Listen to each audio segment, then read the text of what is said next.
Assalamualaikum warahmatullahi wabarakatuh. Waalaikumsalam warahmatullahi wabarakatuh. Siapa? Ya. Program manajemen Fakultas Ekonomi dan Bisnis Universitas Al-Quran Banjarmasin tahun akademik 2024 ya. Berikut akan disampaikan materi oleh kelompok 1 terkait dengan distribusi sampling. Jadi kelompok 1 terdiri atas yang pertama nama mahasiswa Juliansa, apakah berhadir?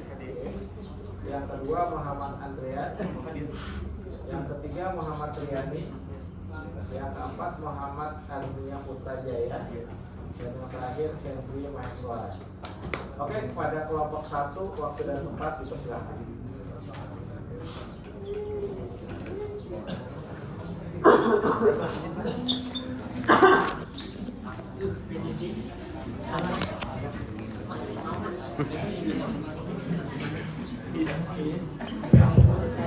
Maksud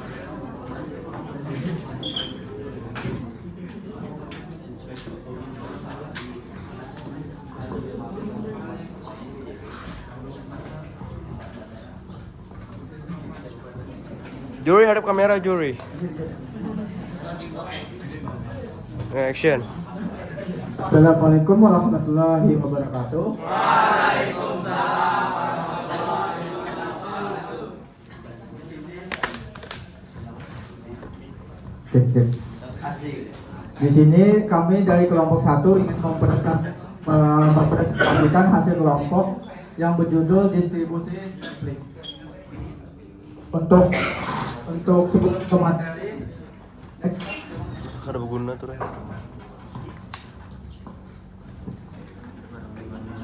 yang pertama kami memperkenalkan anggota terlebih dulu. Saya selaku moderator Juliansa. Terus yang kedua dengan Muhammad Andrian, ketiga Muhammad Tiani, keempat Muhammad Agnia Putrajaya, dan yang terakhir Henry Maheswara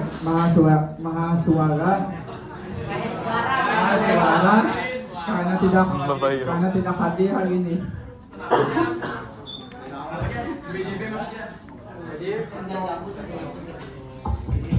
Bener Ya, ya? jadi untuk slide pertama, untuk slide selanjutnya, next Pak, yang membacakan saya sendiri yaitu apa itu populasi dan sampling.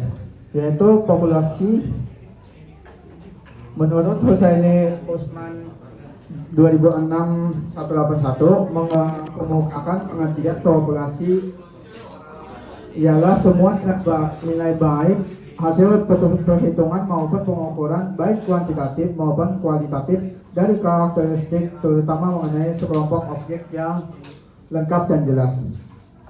Terus yang kedua, menurut Nusalam 2003 berpendapat bahwa populasi adalah keseluruhan dari variabel yang menyangkut masalah yang teliti.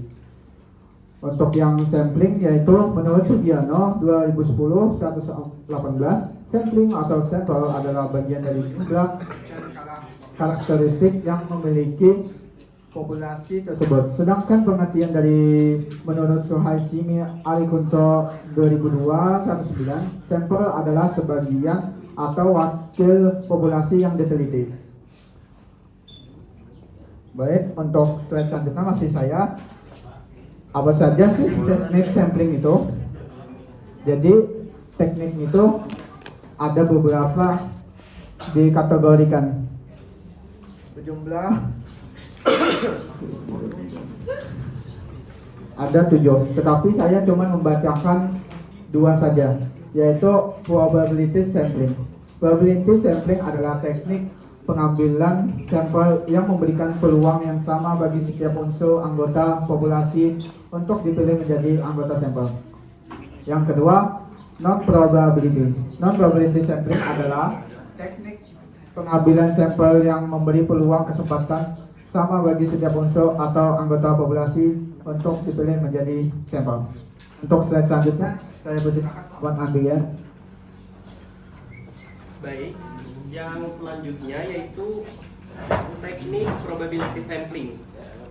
Yang pertama, simple random sampling. Dikatakan simple karena pengambilan anggota sampel dari populasi dilakukan secara acak tanpa memperhatikan strata yang ada dalam populasi itu. Yang kedua, itu proportional stratified random sampling. Teknik ini digunakan bila populasi mempunyai anggota yang tidak homogen, tetapi proporsional.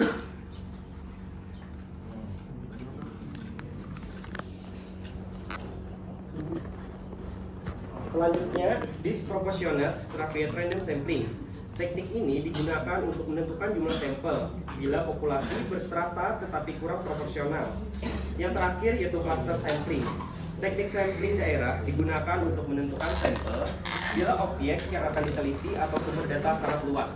Dan selanjutnya akan dijelaskan oleh teman saya.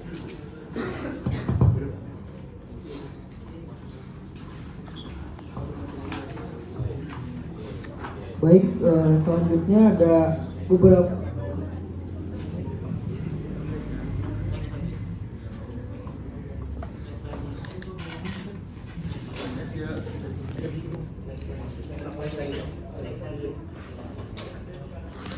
selanjutnya ada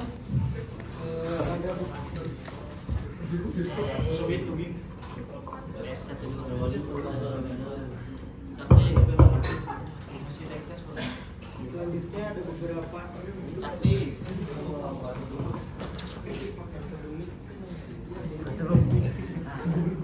baik, selanjutnya ada beberapa teknik non-probability sampling. Yang pertama ada sampling sistematis. Sampling sistematis ini adalah teknik pengambilan sampel berdasarkan urutan dari anggota populasi yang telah diberi nomor urut. Yang kedua yaitu sampling kota. Sampling kota adalah teknik untuk menentukan sampel dari populasi yang mempunyai ciri tertentu sampai jumlah atau kuota yang diinginkan.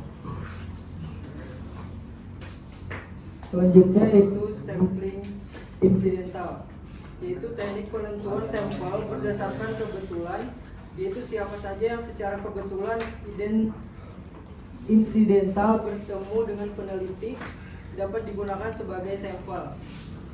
Selanjutnya sampling purposive, yaitu teknik penentuan sampel dengan pertimbangan tertentu. Baik, untuk selanjutnya akan disampaikan oleh